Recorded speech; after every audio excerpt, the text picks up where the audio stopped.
कैसा है मंत्र, क्या बात है।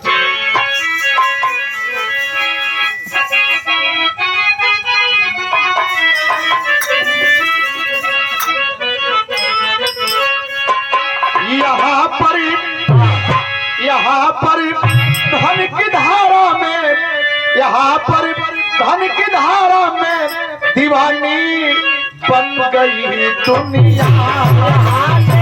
धन की धारा में दीवानी बन गई दुनिया। यहाँ पर धन की धारा में दीवानी बन गई दुनिया। यहाँ पर धन की धारा में दीवानी बन गई दुनिया। दीवानी बन गई दुनिया। अमीरों इन गरीबों को वीरानी कह गई दुनिया। इन गरीबों को वीरानी कह गई दुनिया। अमीरों इन गरीबों को वीरानी कह गई दुनिया। ललर लार लार लार ललरिया लार, दनर नार नार नार ललरिया लार। लौट कर हर शराब जब की वापस आए हैं, उनादी पुत्र जन्म उत्सव की बजवाए। मेरे दरबार में कोई छूट नहीं आएगा। जो आएगा बिना मौत मारा जाएगा। कौन टकराए हर्ष राज जैसे हस्ती से, आया ना एक बच्चा भी छूट बस्ती। पहले तो यह समझ लें, अब वही ढेर जानी दलित माने ना बुझ पाओ। इशारा होला कि दलित माने नंदलाल रवि ही है, लेकिन ये नहीं समझते कि नंदलाल को दलित बना करके, अछूत बना करके कह दिया गया कि नंदलाल रवि अछूत है। लेकिन इशारा हो गया कि मीनाक्षी सह अछूत। नंदलाल अगर अछूत है तो मीनाक्षी सह अछूत है, यानी वह भी अछूत है। यही में हमन के बांट दहल गए, यही में समाज के बांट दहल गए। लोग नहीं समझ पाए। नहीं तो मैं बताता हूं कि द्रविड़ इतिहास उठा करके पढ़ा जाए तो पता चलेगा कि एक बाप के 3 बेटे, पहले का नाम नाग, दूसरे का नाम जदू, तीसरे का नाम चेवर। हम एक से सारे लोग हैं, लेकिन हम इतना बट गलगल कि हम 2 से भारी हैं, फलाने उनसे भारी हुए, वो उनसे भारी हुए। ये भारी बने में कई हजार टुकड़ा में बट गलगल। बर्थडे मनाना है, पुत्र जन्मोत्सव मनाना है, और ऐलान करवा दिया कि हमारे यहाँ सारे लोग आएंगे, लेकिन दलित, बैकवर्ड, अछूत समाज का कोई व्यक्ति न आए। अगर कोई व्यक्ति आएगा तो उसे मौत की सजा दी जाएगी। इहो बड़कपन हो, यही जन बियाह हो। कुछ लोग न्योता बयाल हो, कुछ लोग बिना न्योता पर अगर आगल हुए तो उन्हों के जलने के बाद लोग धधा के धरला के भैया कार्ड भेजले रही है, लेकिन हो सकला आपके कार्ड न मिलल हो। भैया बड़कपन ये है। आखिरकार केहू नागल वही बीच में धनंजय से पिपली जंगल में आया, रथ पर बैठ करके रास्ता भूल गया। और जब रास्ता भूल गया तो चारों तरफ देख रहा है कि कैसे मैं जाऊं। एगो लड़की मिलल, उस लड़की से बोला बेटी फला जगह जाना है, रास्ता बता दे। नहीं कि जाए वाला मेहमान है जहाँ हम के न्योतवाना तनी सब गरम भई कलश की है तरह के जइया, फिर घूम जइया, फिर घूम के हैसे का हैसे हो जइया, फिर हैसे हो जइया, फिर हैसे हो के हैसे हो के हैसे हो के चल जइया। ये तना मोड़ बता दलस की लगल ताक कलश की रतिया भर खोजते रह जाए, न्योतवे छूट जाए। चलाकी कर गया, बोला बेटी आओ हमारे रतिया पर बैठ जाओ, हमके वहां तक पहुंचा दे। गरीब का बेटी जब रथ का नाम सुन ले तब भूला गई। आया है सोचे लगल, का सोचते संकेत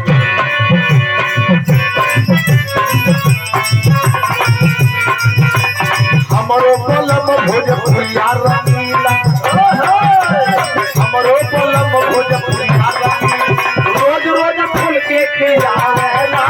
हमरो बलम भोजपुरिया रंगीला, रोज रोज फूल के खिलावेला।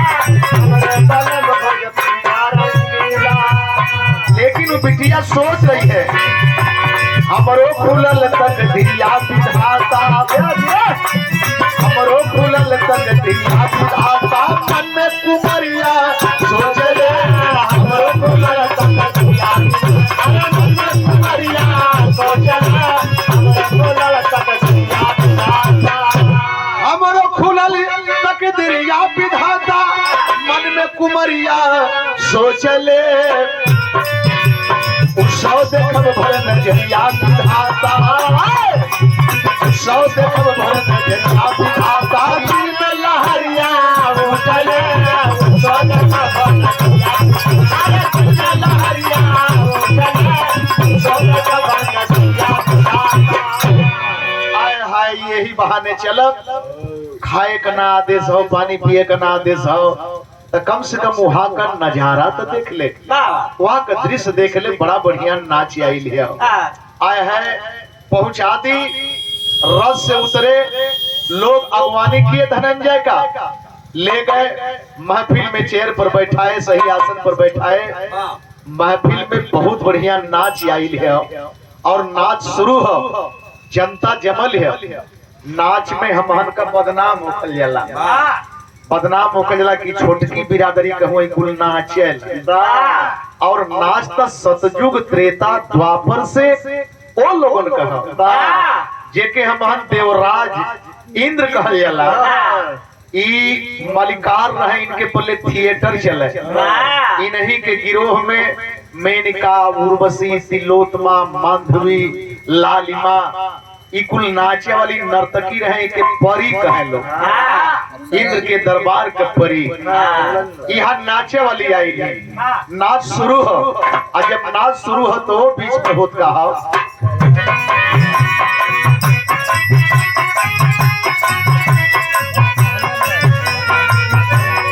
चलली हरिया नदी बीच नैया हिलोर मारे चलली हरिया नदी बीच नैया हिलोर मारे चलली हरिया नदी बीच नैया हिलोर मारे चलली हरिया नदी बीच नैया हिलोर मारे हिलोर मारे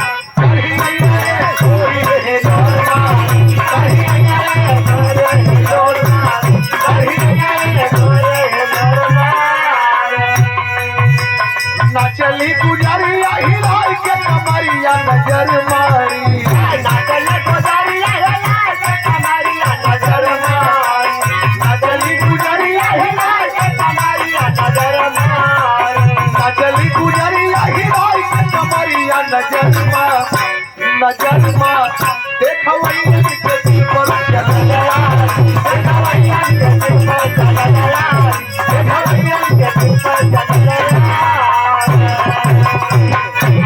एक से नचवा में नाव धराला 56 छुड़ी 72 पे डीजल गाड़ी पंपिंग से अब तो नाव धरा था AK-47 है AK-56 है ये बारूद जाती है देसी कट्टा है हाँ ये देसी कट्टा है जो तनी सब भोसराइल रहेंगे सर तनी बेसूल साल के रहेंगे उनके देसी कट्टा बताओ आए हाय एक से एक नाचने वाली वाहवाही मचल है एक दूसर का आवे दूसर का जाए दूसर का आवे दूसर का जाए एक कौनो कम ना बाड़ी नित्य मोहिनी से कोई साच नहीं हुई है ऐसे सुघर कोई के नाच नहीं हुई है राजा हर्षराज लुटावल मोहरिया नजर मारे वाह वाह वाह एकदम गजब हुआ राजा हर्षराज लुटावल मोहरिया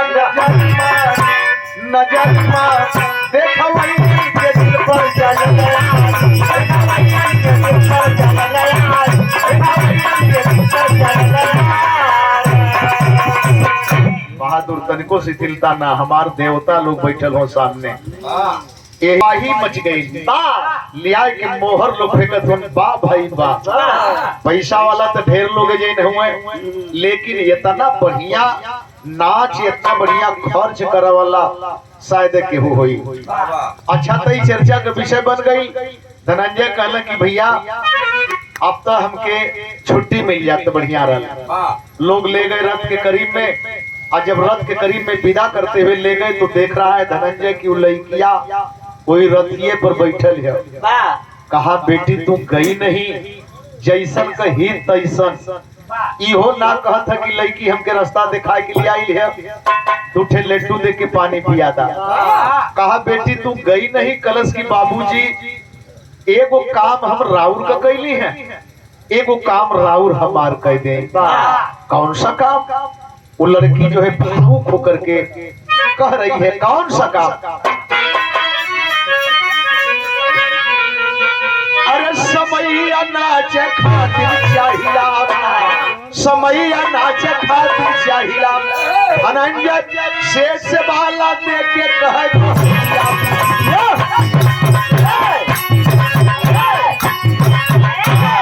यही मंचवा पर 5 मिनट बदे हमके मौका दिया दे। नाचोगी बेटी? जानती हो कि ये सुपारस सेठ धनंजय हर्षराज तक मान गए। चढ़ी मंच पर वो हवाला तो सब दर्शकों ध्यान गए। नृत्य कला में सारी लड़की, नृत्य कला में सारी लड़की उस लड़की से हार गई। गूंज उठी ताली महफिल में बाला बाजी मार गई।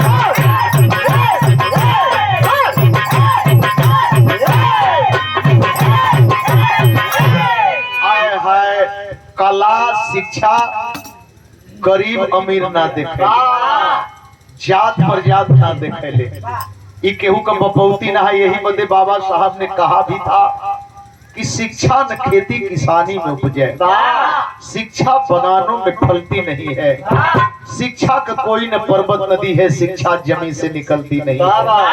शिक्षा है सबकी जो निष्ठा से चाहे, शिक्षा किसी की बपौती नहीं। ये केहू कहे, हम ही कही कि हम गवैया हैं, हमारे आगे बेटी बेटा भी गवैया बने, तो ये अपने मर्जी का बात ना, ये अपने मर्जी का बात ना है कि नहीं हम चाहत बना ले।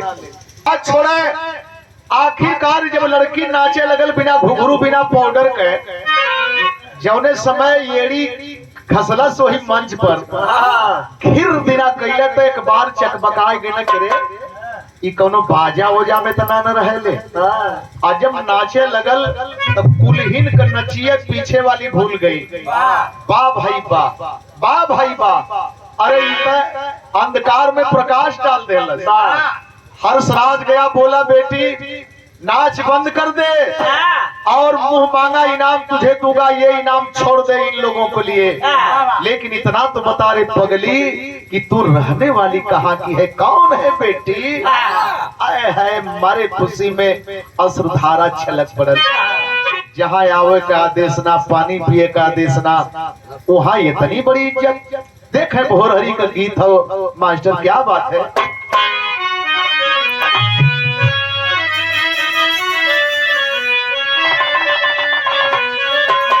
पिया बिना देहिया पिया राई सुनर सखिया, पिया राई सुनर सखिया, अगवन कदीन है तनी ताकल करा भैया। अच्छा बताओ भैया, हम तो राम सेवक कपिटिहिनिया पाटिए बाबू, पिटिहिनिया पाटिए बाबू, मसनवा पास गौवा के डोमिनिया पाटिए बाबू, पास गौवा के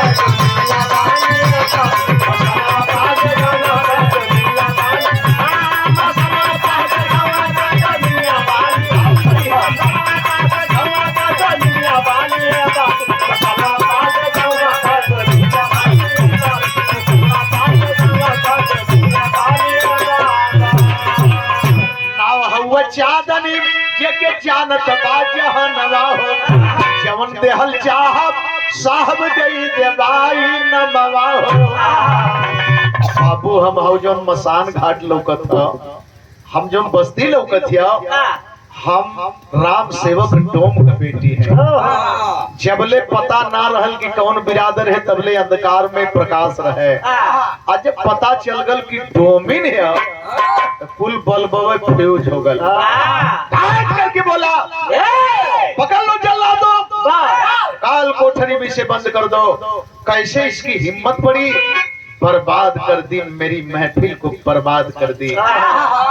बंद कई के वो लड़किया के काल कोठरी में बंद कर देहल गल। कल सुबह चौराहे पर इसका कत्ल करूंगा। आइंदे से फिर इस समाज के लोग हिम्मत न जुटा सकेंगे। आया है जब कोठरिया में बंद है तो सोचे लगल,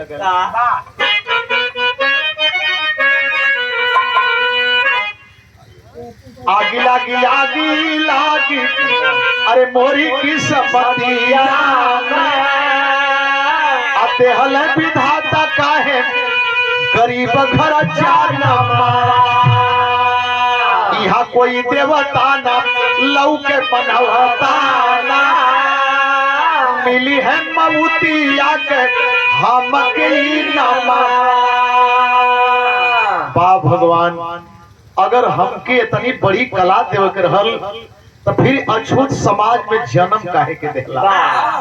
सोचत सोचत आत्मबल जगल कलश की मारे वाला के हुए देखा यही जमीन उसकी उसे ललकार रही है।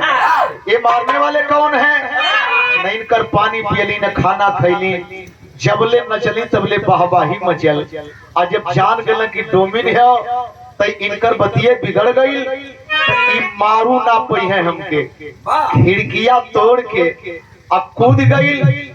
कूद के भाग के बहुत दूर जंगल में गई।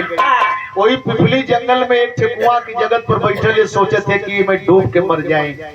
उसी बीच में भोरहरी में यह समय हो तथागत महामानव भगवान बुद्ध रास्ता पकड़ के रथ से बैठ करके आ रहे हैं। नजर पड़ गई, तथागत समझ गए, सदगुरु स्वामी समझ गए। बोले बेटी क्यों रो रही है बेटी? सहानुभूति मिली तो और फूट के रोने लगी। कलम जहां जात हुआ बाबा तहां जा, हमके आज रोही का दिन है। कहलत अच्छा काम कर, एक लोटा पानी हमके पिला दे और हम चल जाई तर रो बैठ के। कलश के हे स्वामी एक जगह गलती कैली तो मौत का सजा मिलल। अब तो हूं तो बड़ बनई लगत हुआ, अगर तोहरे साथे गलती करब तो फिर कोनो जगह ही ना हो। आया है कहला कि जबले पानी पिएबी ना तबले जइबो न करब। बाबा साहब ऐसे ही ना बौद्ध धर्म स्वीकार कैले। बाबा साहब हर अध्ययन करके हर किताब का अध्ययन किए तब जाकर के बौद्ध धर्म स्वीकार किए। और बौद्ध धर्म तो मर चुका था। हमारे कुशवाहा समाज के लोग, शाकवंशी समाज के लोग अब भी बड़ा दूर से हट करके बात करते हैं। बौद्ध धर्म तो मर चुका था, लेकिन बाबा साहब ने बुझे हुए चिराग में घी डाल करके बाती डाल करके पुनः जलाने का काम किया। आया है जब वही पानी निकाल के दे दिया, पानी ऐसे कैले तबले हर्षराज के सिपाही हर्षराज दूरवे से देखला कहला स्वामी जी पानी मत पिहा। अरे वो डोमिन है स्वामी जी, ये छूत है, वो छूत है, पानी मत पिहा, शरीर नसा जाई। पानी पिए जात हो स्वामी लगत है कि जबनिया कट के होकर गिरत है। आया है सुन रहे हैं, जब तक करीब में आया तब तक पानी पी करके लोटा फेंक दिए। और आया तो गिनगिना रहा है स्वामी जी ठीक ना कैला, ओके देखतो ना हुआ, ओकर कलर ना देखत हुआ। स्वामी जी बोले हर्षराज तुम्हारी उल्टी गिनती सुनो है। कहे का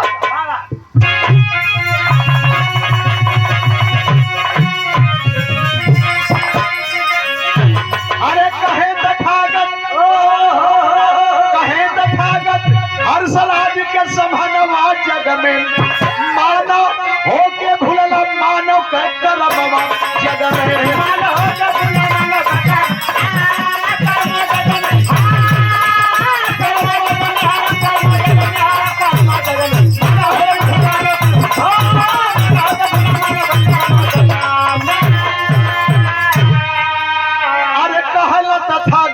हर्षराज तुम अशुद्ध हो, आत्मा से परमात्मा मिला के बोले बुद्ध हो। गलती बेटी नहीं किया हर्षराज, ये कुंवारी है और आज भी शाक वंश की बिटिया नेपाल में सिद्ध पीठ के रूप में पूजी जाती है। चेकअप होता रहता है, रजस्वला के करीब में जब आती है तो उस बेटी को वहां से हटा करके दूसरी बेटी को रखा जाता है। और यही बेटी नीलू बेटी संत गुरु रविदास की गोरखनाथ को चकमा दे दी कि एक बेटी की हैसियत क्या होती है, कुंवारेपन की हैसियत क्या होती है। आया है तुमने गलती किया है, बेटी का कोई कसूर नहीं है हर्षराज, तुम अहंकार में डूबे हो, जाओ आज के बाद तुम्हारा पतन शुरू है। और वही जन से हुआ क्या कि बन के भिखारी हर्षराज मांगे बन के भिखारी हर्षराज मांगे भिक्षा, अब बन के बिछुड़ी चांदनी तेली घूम घूम सोचा।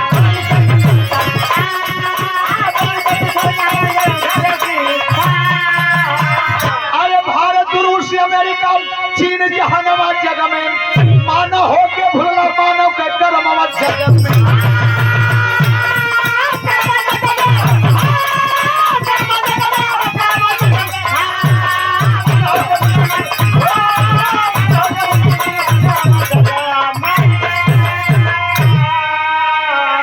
गरीब समाज में जितने संत हुए हैं, जितने महात्मा हुए हैं, अपने आप का अंत करके साधु हुए हैं तो अपने आप को साध करके हुए हैं, इसीलिए उनका कोई पीछा नहीं कर पाया मेरे दोस्त। अरे समैया नाचे खातिर चाहिला, यादव कहे महेंद्र